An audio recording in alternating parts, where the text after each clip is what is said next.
everyone, welcome back to my YouTube channel. I'm from my channel Taram Nokcheri. Ado ngasi ki video sidi yamna toina mayamna haire ba ngona ngatoi thongbagi recipe hapo aduga mukbang tawro aina ko. Do ai ngatoi se ai ima pungai thong chadri hai tare. Mina thongmabudi dum chare ba ko. Mina thongaga chare adagi ke ba ha he kinu ai ko ai lake. Video nam gya ba. Mina thongbiraga budi chare adagi mina thongba ko ba isana thongaga mau chadre ba ko ai amukau su thongje ko yumda. Do adu do ngasi se ahan ba try to ga tawine. Nung sa sila yam sai maya ka thei se sama ado ngasi ahama thonge do ine ba do bisa khare na chaminarani ma sa kauri baina ma su ngatoi thongma chaningi haiduga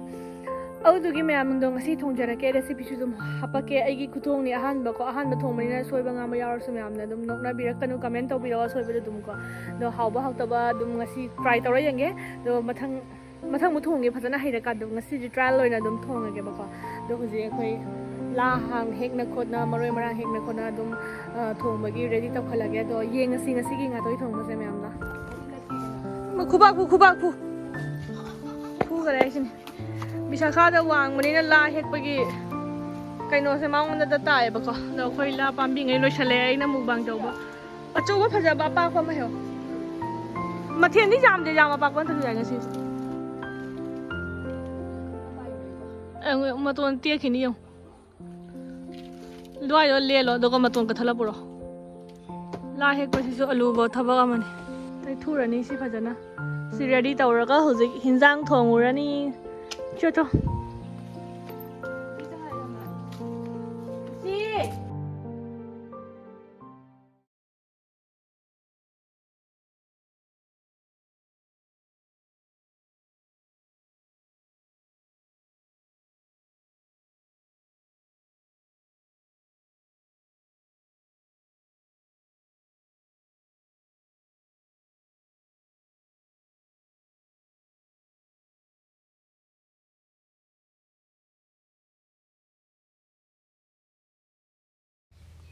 Anuni mayam hojik ngatoi se thongbagi process ta tharase ko ahambada aina sida nga se bazar de semak paduga mi komu macha sumaina sigi piece se semdoi ko sumaina sigi chang da ko adu si se marinate tawra thamani hana do asiga ahambada acha thau kara hapasi ko acha thau se dum master oil oina hapana hawi ba ko manam do duna acha thau kara hape aduga maroi marang se ga aina hapi se sing asuba aduga chanam asuba asi sing asuba ga chanam asuba ga sumaina marinate tawbada totpa se aina video khara da thengna je ba do aina si se tasena sigi process se how do mali na khallaga try tawjabane adugi mathangda amuk machu hapasi ko yangang se yangang hape aduga maroi marang se dum suna hapning ba mayam hape yai ko do khoidi maroi marang do kya sina da banina machan suna budi leite ba ko do sida jira powder hape aduga kaino fadigom maru gi powder coriander powder se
ma'am ngasigi hinjang thongbagi machal singse leire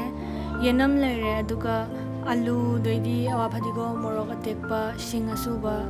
sipuna mak leire ko awa phadigom se thak tradi hinjang se hauroi doini adugi nga leire combination bi tilhogi ka su loin leikre ko siga shuraga adudi hujik thongba haudringai da siga masala do hana thitlaga thamsi pe semaga ahamadaina hapkrise fish masala ni adugi mathangda coriander powder aduga jeera powder ko ahum chita hapani ataisu hena sinaba myam jayaba ko adugi ai haptre ado aina hapisna siga haldi oire ko only masala dana jeera powder ga coriander powder ga adagi fish masala siga hape ko aduga morok asuba yaingang si singse hapaga paste tora thamgre ko do ahamada maroi marang se hana ngauthosi phajana khang ma sahale do aina yot ki khang se tore yot ki khang sina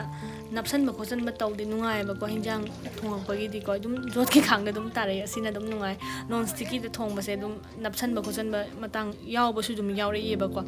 dum karai ai engon da khara yot ki khang na comfortable oye smaina hinjang jamna thongak pa da ko ado ma'am थाव से फजना सारगा तिलौ से हाना ngौथोए तिलौ का चनम गा अदुगा खामेन समी मरु मरांग से हाना लोइना ngौदोइने बको तिलौ से ngौरगा दुम खितंग golden brown लाकपदो अदु भाव ngौसे बको सिमाइना सिगी बिबमदा अदुगी मतुंगदा मैम मथंगदा मो इना हापिसे चनम दो हापे को चनम से हाना ngौदि हेता कसन गे बको दुदना चनम से सिमाइना हापे अदुगा खामेन सिनबि हापे असि सिंसे फजना ngौरगा ngakang phajana ngauraga thau singse magi maru marang singsina thadorakpa matamda du phau phajana ngaubirani ko ado ngausi do si se ngauba mundraga di ai chanam hapa hinjang se phajana ngauba mundraga di haina de ba ko kainom haidi manam ma dum kanbadu adu maina oeba ngausan ba thongjan ba munjan da hinjang se dum khangde aduduna mathangda mo hing khara ma hapasi ko hing si su lot na matum ta salam do si hapasu jamani do ina tang thugairaga powder ngai adum hape ko hing do jikan hing je ke amanam kyam number oide ba ko adu su dum khara hape nga thongba di maroi marang ki tang kallaga hawi especially nga toi thongba da ba dum nga tawra thongba de khoi dilau chanam cha de khoi sonda di do khoi mu su cha de ba dura nga toi se special ai hi oina thongjabane ado sisina aina yenam hape ko yenam se phajana hape ado yenam se hapa hinjang mai su na khunjali do thau do jairaga hapa se haute ri yenam se ngai ngau khalaga hapa sina hena pamje ba ingon ko mi gi apam bani ko mayam punamaki khuthong su manade ado mathangda mu singa su ba simu hape singa su ba si su yamde sei khitang yamnaga hapa yari bako do ai gi singa si khara likhare do si sum otna leitai ko mayam haidi khara toi ot bi bana tari maning se ta ka shalle bako karaga mu kanam nam gadaina ina dum khara maning se khamena sinbi tilau jana mo bi haina kasan galle bako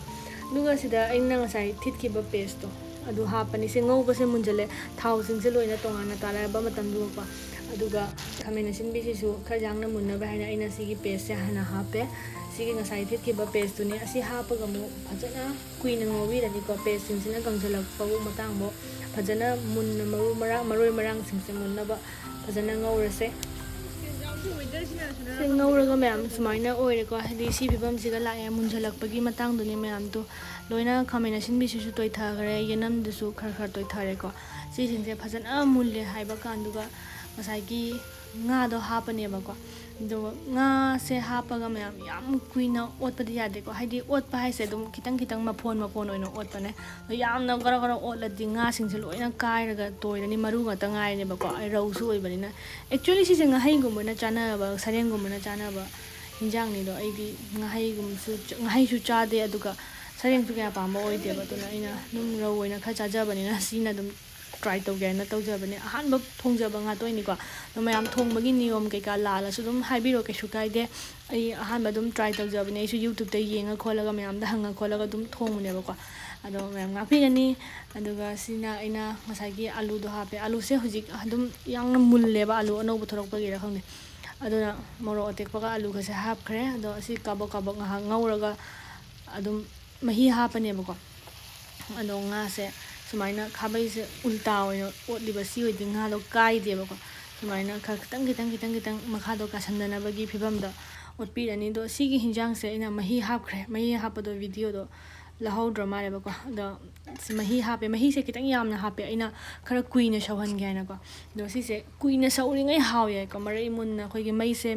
medium flame da lai tharaga khoi gi pitik shawraga mathakta loina maroi marang thau ka khalakpa matang do adu wa phajana hinjang se hadi machu ama tadri bau ken tawre ngang leina na la ko do mureina na ngang ba machu do adu bau tadri bau phut ke ba ngasi de do munna phutlaga su haw ye nga sa su ngasai gi ngau da na thongmani na aina isa se kenom tau ba ko phajana munna phutradi haina ro yana ko do si phajana di munna phutchale mayam tu mathakta thau ke ka se loin ka khale ba ko ase mulakpagi matang ne no mayam aidi kuina phutlaga cha haidi kuina phutlaga chaning ge ba nga toi se ke gina di nga do nga hodo bagi adu se phajana kena tawra kana thum thaga mung hak phulasi phajana phutpado marai munchale kan du am ko mu thum tha nga hak phuladi hena jangna mulani amuka ko aduga aina awa fadigom ngasai soina thambado hapchagare sauri ngai da aduga last haidi thangdaram dai da hai tare ne ko aduga fadigom do thaga ngasi gi hinjang thongbagi process e loire do ngasi se ngatoi hai haina adum oi khe ko mayam ado mayam su dum kamai thongba atei di karam mong na thongba ya gi dum hai biro ko aduga hawai tharak maru do phangak treng handak bazar da do ha padi omen haw ne adu thoklaga marang kaina thoklaga mu amuk cha ba hai dini ko do fadigom se thakre do ngasi gi gi hinjang se complete oire do ngasi se bisa khai ge chamina doine ba ko ma so ngatoi thongba je pami ma haina tilau chanam jaw ba hinjang je pami ba ma so ina jak oina chamina rasi do chamina ba mukbang oina to tho se aina ma se kau bane ba ko do mukbang du di mathangi video do dum hapjarake aigi hinjang se mayam yengbiu ko machu se du kimatik phajare marai munna dumaina phajabana lore sigi mamang laphu irombaga maring hangobaga sidi mamang toromani moi cha gare moi di thaina tilau chanam jaw hinjang do charoi damina laphu irombaga maring hangoba tora cha gare do khobani gi saru khara thambirame maring hangoba si cho hawrane laphu irombagi u murok manam sina as kai haina kana de hawbana loidramni do aigi hinjang sisu matu yamna phajare do chabagi video na mathangi video da sungsoi choitna hapcharage mayam ko adum ngai biramo